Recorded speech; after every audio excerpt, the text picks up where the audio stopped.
Hi again and welcome back. In this video we're going to go ahead and finalize the stock condition for our final operation. Let's get started. Again, I'm going to double click on the part to do what we call an in-place edit here in TopSolid. And to start with, I'm going to go ahead and make a little operation right here. So I'm going to build a sketch right there on that face, and why not, let's just go copy some edges. So I'm going to copy from this edge to this edge, and you'll see we have a start and an end. Perfect. Now you have a couple choices here.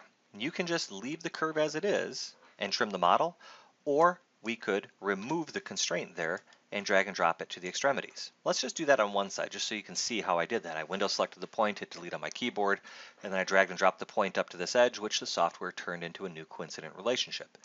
Now let's go ahead and do trim by profile. Let's flip that over. Now when I click OK, you'll see it made the trim.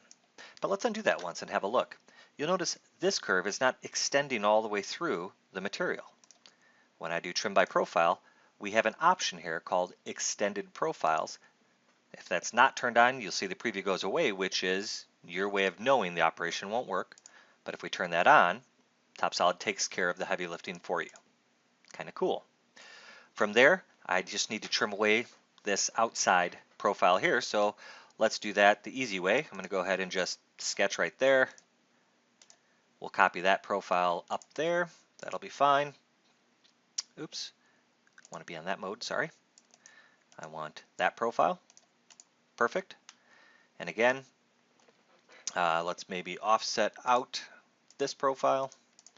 And this will use this as a simple cutting tool. So I'm going to go ahead and pocket. We're going to reverse this the other direction. And notice my arrow when I reversed it went off the screen. I could of course pan down and find it, but I'm too lazy. If you double click on the purple bar, it brings the grip right to your cursor, and then I can right click on this and just say through. And it doesn't like through, that's okay. So we'll go to depth, that's fine, perfect. And like that, this stock is now ready. This last operation really only we're going to face off this back of the model and we're done.